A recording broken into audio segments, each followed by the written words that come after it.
ಮನುಷ್ಯರ ಪ್ರೀತಿಯೋ ಮಾರ್ಪಟ್ಟು ಹೋದರು ನಿನ್ ಪ್ರೀತಿ ಎಂದಿಗೂ ಮಾರ್ಪಡದಯ್ಯ.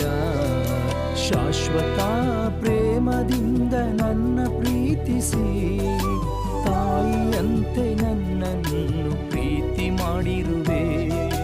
ಶಾಶ್ವತ ಪ್ರೇಮದಿಂದ ನನ್ನ ಪ್ರೀತಿಸಿ ತಾಯಿಯಂತೆ ನನ್ನನ್ನು ಪ್ರೀತಿ ಮಾಡಿರುವೆ. ಏಕರೀತಿಯಾಗಿ ಇರುವಂತ ದೇವನೇ ನಿನಗೆ ನನ್ನ ಆರಾಧನೆ. యేసయ్య ನಿನಗೆ ನನ್ನ ಆರಾಧನೆ. ಏಕರೀತಿಯಾಗಿ ಇರುವಂತ ದೇವನೇ ನಿನಗೆ ನನ್ನ ಆರಾಧನೆ. యేసయ్య ನಿನಗೆ ನನ್ನ